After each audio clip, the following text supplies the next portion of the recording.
Donna Taggart, the dietitian for the Department of Aging and Human Services. Guess what? October is Vegetarian Awareness Month. So what is vegetarianism? I'll give you the definition from the dictionary. It is the practice of not eating meat or fish, especially for moral, religious, or health reasons. Now, there's many types of vegetarianism.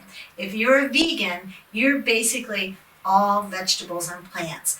You know, you're doing the fruits, the vegetables, legumes, seeds, nuts, no dairy unless it's a plant-based dairy, no meats, fish, anything like that.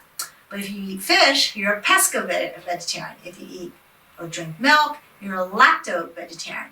If you do milk and eggs, you're a lacto-ovo-vegetarian. So you can see there's lots of options. There's even a new term now called flexitarian. I don't know if you've heard of that. That's basically following vegetarian most of the time, but hey, once in a while I'm going to have a piece of meat or steak or something like that. So there's lots of people that follow for many different reasons. Personal preferences, health reasons, ethical reasons, environmental reasons, religious beliefs. So I'm going to basically focus on the health reasons.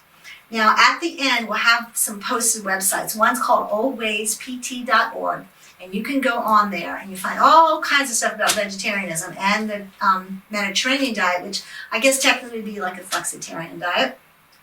There's one tab you click for health studies, and you can read all about the research between what I'm going to tell you health-wise. Vegetarian eating patterns are associated with improved health outcomes. They have less obesity, they have less heart disease, high blood pressure, less cholesterol issues. They have less stroke, they have less cancers, breast mainly and colon cancer. Their gut health is improved because there's a lot of fiber going in and feeding all those bacteria that live down there.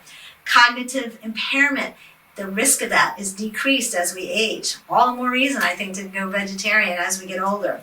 But anyway, so there's lots of different reasons, but the health reasons, I think, really can encourage you to try vegetarianism. So say you're the person that doesn't eat any vegetables at all. 1 in 10 Americans do not get half of what we should eat as far as fruits and vegetables. So what can you do? You can kind of ease yourself into it. Breakfast is a great meal to start vegetarian because there's lots of options. The latest is that avocado toast, if you've ever had that. Not a big fan of avocados, so I have to admit I haven't tried it, but there are lots of good vegetables, cereals that are whole grains, breads that are whole grains, fruit, so many ways to go vegetarian at breakfast. So try that first. Then try 1 meal a week. If you've never done any vegetable meals, try it. See what you think. Lots of options recipe-wise. At the end, you'll see a couple websites that you can go to and get all kinds of meal plans. You can get recipes, things to follow. Go to your local library. That's what I do. I check out books. I see if I like them. If I really am using a lot of the recipes, I go on, online and buy something. Buy the cookbook. There's lots of ways to give it a start. Now, there are some, like HelloFresh, those type of food services. There's one called Springly. They deliver 100% organic, plant-based meals. Kind of expensive. I looked it up, $109 for 6 meals, $199 for 12 meals. So I thought, you know what? I'm going down to grocery store and see what they have options-wise for frozen meals. Now, there's lots of vegetarian options of, meat alternatives, lots of things in the grocery store. But I thought I'm going to specifically look for some meals, some frozen meals. So I kind of had fun. I just started it this weekend, so I only can tell you 2 that I've taste tested. But I want to show you a few and tell you a little bit about them. None of them were over $5 for a meal, so that's not bad. And I have never tried any of these, so I have disclaimer, I have no, stock in any of these, but I'll tell you what I came up with so far. You can see this. This is Simply Plant Powered is the name of the company. This was a vegan lentil shepherd's pie, so it didn't have any dairy, anything, other than the vegan options. It was really good.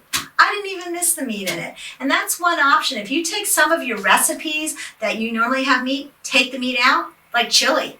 Great way to start. Take the ground beef or whatever you use in the chili, just put beans and you've got a vegetarian meal. So this was kind of cool. It was a shepherd's pie without the ground beef. I thought, and I put up here, very tasty. Now, some of the problems with vegetarian meals, they tend to be a little low in protein. As seniors, we need to get more protein than maybe we did when we were younger, 20 to 30 grams per meal. This had 9 grams. So I was like, So I paired it with a glass of milk. I'm obviously not vegan, so I drank some cow's milk, and I got it up to 21 grams for the meal. So that wasn't bad. If you're a vegan, you could do plant-based milks. Some of them are okay as far as protein. Some are very low in protein, so you have to kind of look at that. Soy milk has 6.5 grams per cup. Pea milk, that's PEA, pea milk, actually has 8 grams and tastes very similar to like a creamy style skim milk, actually. It's very good, but expensive. And then other ones like almond milk are very low, 1.5 grams of protein per cup. Oatmeal milk is like 2.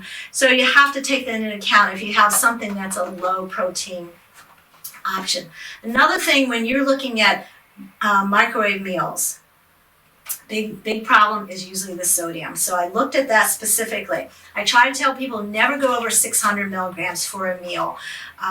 This one was not bad. This was 610, so it did okay. They all have lots of fiber because it's all coming from the vegetables. This had lentils, which are high in fiber. So this had 7 grams of fiber, no added sugar, and honestly it was very good. But again, protein is an issue. Then the last night I tried this, no, I did not try that one. I tried this one, a cauliflower mac and cheese bowl. Now this is not vegan. This is just vegetarian, it says on it, because they use cheese and they use milk in it. So this actually had 18 grams of protein because of that. It was really good. I wrote up here, really good. I didn't even miss the pasta. That cauliflower was delicious. Problem was sodium was a little high at 700. Did have 5 grams of protein. 5 grams of fiber and 18 grams of protein. And because of the milk component and the cheese, it was very high in calcium, 410 milligrams. So that was actually pretty good. This was called Tattered Chef. Then I have 2 more to try. Come out to the senior centers and I'll have, by then, in October, when I'm actually doing it in person, I will have tried these all. This is called Purple Carrot, plant-based meatballs. There's a lot of plant-based meats out there. So they've made this into a meatball with marinara, 22 grams of protein, so pretty good. But guess what? 1,070 milligrams of sodium. This brand, that was the lowest I could find. Some were 1,400 milligrams. If you're following a low sodium diet, which a lot of us have to do when we get to be a senior, that's a lot of sodium. 22 grams of protein, 6 grams of fiber, and that's about all I can say about it since I haven't tried it. So stay tuned. Then the last one I got was called Sweet Earth. It's a cauliflower mac. Again, I haven't tried it. It's low in protein again, 9 grams, because it is not using, it's using a cheese alternative and no dairy. So again, it's dropped down. The calcium is a lot lower too. 460 milligrams of sodium, so that's not a bad thing. The 2 I had, I paired with a nice big salad, so I was making sure I was getting lots of vegetables. And they weren't bad. I was thinking, I think I might do this more often. So if you're just trying to work in a vegetarian diet, every so often, and you don't want to cook it, you don't want to spend a lot of time, there are some good options out in the store. And really, like I said, most of these were on sale. So this one and one of them was only $3.99 for it, and it was very satisfying. I'll tell you, I was more full after eating these because of the amount of fiber in it than I would have been eating some other meal. So it's an option. Now, if you choose to be a vegan, which is the most restrictive of the vegetarian lifestyles, you want to be aware that some things you can not get if you're not eating meat products. One is vitamin B12, so you need to do a supplement for that. Another is the omega-3 fatty acids that are in a lot of the fatty fishes and stuff. You can get the plant alternative like flaxseed, walnuts, but your body doesn't absorb it very well. So you might want to think of a supplement for omega-3 fatty acids.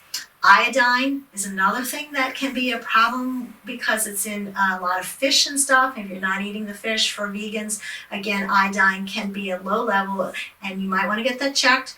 Maybe a supplement. You can rectify it with about a 1/4 teaspoon of iodized salt But again, if you're watching your sodium, you might not want to do it that way.